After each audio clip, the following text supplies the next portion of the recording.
easier in the cell culturing process. And doing this, giving this this launch is going to be done by Tanner, no one other than Tanner. Tanner. Hello, Uprise. I'm Tanner Carton from Nestegg Biotech. That's my CFO, Tim, up there. We've only been in Europe for 6 months, but what he said is true. We only want to make products that improve human life. It's kind of a broad goal, so I'm going to kind of give you an idea of one of our soon-to-launch products, and to then give you kind of a little bit of backstory on how we got here afterwards, so that you can kind of see the grand vision of things. So, first of all, like I said, we wanted to make products that have an impact on human lives, and that's kind of a broad statement to make, but everyone shares something in common. We want to address that. For example, everyone in this room will need medication at some point in their life. We all will. It's a necessity. If you haven't ever had to have medication before, you will soon at some point in your life, unfortunately. And lots of times that medication is really expensive to develop, really expensive to get, and this makes it prohibitive for new types of medicine to be innovated. Only the largest companies that can afford to pay 5 PhDs to do research on their product can actually provide the medicine for you and get it through regulation. So these advanced medications that we're putting into our bodies every day, how advanced are they? How advanced are the labs that test them? Well, we looked at it and it's not actually that advanced. Many of them, as you can see, just employ manual handling, manual labor to test these medications before they come out on the market. So this researcher, she's not doing anything really special. 80% of what she's doing is just taking something out of an incubator, looking at it under a microscope, putting it back for like 6 hours. She even took out her phone halfway through. It's boring, basic, repetitive work. And that's not the kind of thing that humans are incredibly good at. This makes it labor intensive. Sorry, got some malware going on. It makes it labor intensive, full of human error, and overall it's just an inefficient way of doing things. Now, I don't know if I need to remind you, but this is 2015. We shouldn't be doing science like this. We have automation in so many types of industries already, and it's something that people understand fundamentally. But why not in research? Why not in toxicology? Well, if you could automate a lot of the work that's being done in these laboratories, millions and millions in labor costs could be saved. Well, I'm here to show you that we have a way to do that. That's the Uprise cell system. It's right over there at our booth. I can show you how the software works if you'd like to come over and see it. It is a fully automated and integrated cell culture system that has the ability to keep cells alive for longer, make better conditions to do research on, and as well as being able to simulate the interior of the human body to another level of accuracy. You'll see a lot of startups that have hardware and it's in a prototyping phase, but they're still years off from getting it to the market. Well, Uprise is already CE certified as well as patented. So we're ready to hit the market next year. We're in the late stages of product development, and we're ready to bring this innovation to the market and get these type of companies the power of automation that they currently just don't have. So these features translate to, this is how it works. So it employs a cartridge that's kind of the next generation of a petri dish. Inside this cartridge, gases that are normally found inside the human body are mixed in and perfused into the media that keeps the cells alive. This then is flown into a chamber just like a petri dish where the cells are kept alive and can live for longer, up to twice as long in fact, compared to a traditional petri dish. So this translates to an increase in 80%, a reduction 80% in human interaction with the cells. So that makes it much, much more cheap for this type of research to go on. In fact, we estimate that we'll be able to save 50% of the labor costs, which is huge because these companies, that's their #1 overhead cost that they pay per month. So there are already some products out on the market that are similar to Abruzza. Econ has a product that's very similar, but let's take a look and see if it actually stacks up. Well, if you look at some of the features, it just doesn't have the same level of flow that Abruzza does, keeping the cells alive for longer.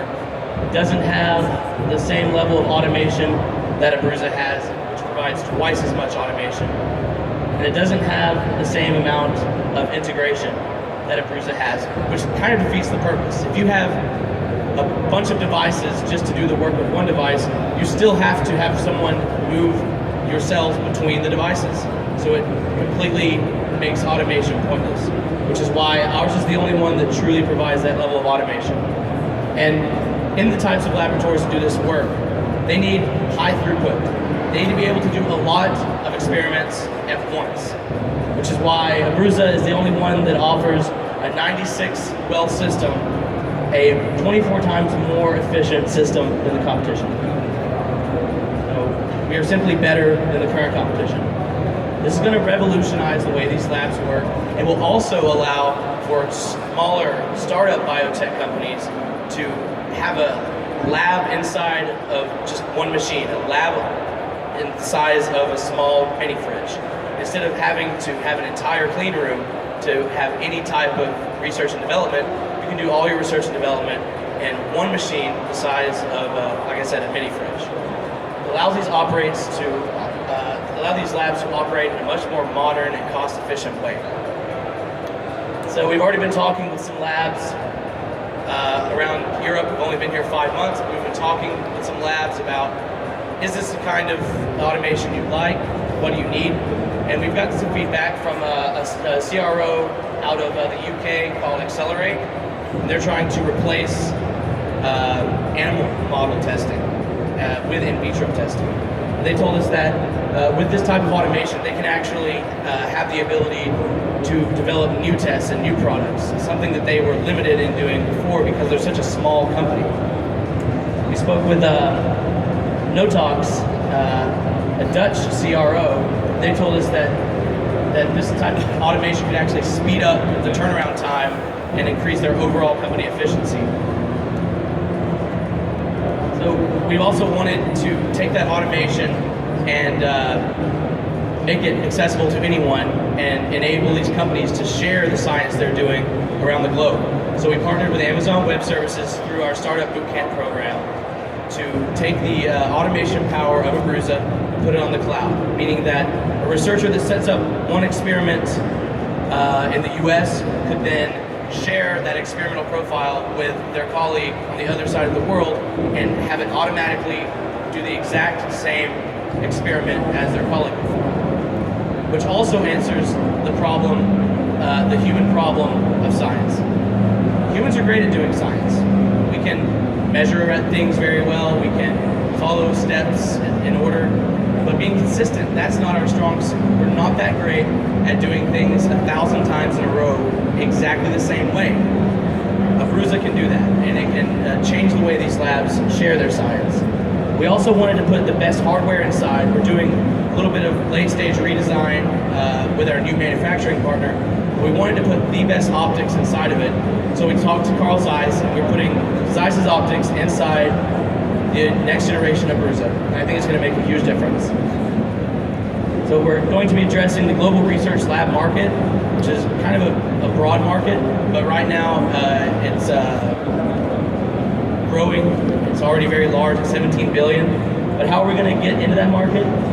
Well, we plan to sell 3 by the end of the year, and then moving into next year, we want to sell 10 units. That's all we need to stay in the black, and we already have some potential clients lined up. 2016 is a very exciting year for us. So we're asking for funding right now, but I'm actually going to skip this slide because we already have 80,000 euros raised on Leap Funder in the last month and a half. Tim has been very proactive about building a strong social network and getting the word out there. And we've actually had a lot of maybe under 20 small-scale investments that are paying for our short-term costs, allowing us to stay anyone here that's interested, you can find more at our Leap Funder campaign. But that's not all we're doing.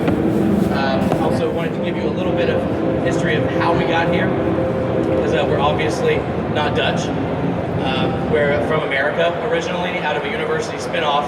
We've been doing this for about 3 years, and we had an opportunity to come and participate in the Startup Bootcamp Smart Materials program down in Limburg. I know, Limburg.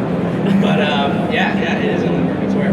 And we had that great opportunity to come and participate in that high-level program about 5 months ago, and we've been Dutch as hell ever since. And we'll be here for the foreseeable future, trying to bring this innovation to the European market first, and then expanding to the US as well later. But this is only one of the products we're doing. Like I said, we want to make products that have a direct impact on people's lives. And right now that starts with drug discovery, it starts with research, it starts with making that easier and cheaper so that more novel medications can be made for humans and can come out faster. But we also wanted to provide a better platform and a better tool for these medicines to be tested on. So what we actually started doing first was, before we started messing around with automated cell culture, is we started working on 3D bioprinting. And so I don't know if any of you, I mean, you look like you would understand what I'm saying. So there have been all kinds of cool bioprinting projects over the last, over the last 10 years. But they all lack one thing in common. They don't have blood vessels. So there's some things you can print, like an ear or a bladder, you can print that. But you can't print a heart or a liver, because they have to have very small blood vessels to keep all the cells alive. So those things just die if they don't. So we started coming up with a way to manufacture synthetic blood vessels back in our university in Alabama. And when we had a chance to come over here for Startup Bootcamp Smart Materials, we wanted to find the best name in tissue engineering in the Netherlands. And of course that happens to be Dr. Post. I'm sure many of you have heard of him, even if you don't recognize the name. He's the guy that grew the first hamburger in a lab like a couple years ago with Google. So now he's joined our project. We've got a 34,000 euro subsidy from the Dutch government to take our technology and apply it in his lab and make some blood vessels. And that's going to be a future platform to aid drug development even further. I think I'm out of time, so it was nice talking to you guys. Thanks for sitting through. Enjoy Uprise.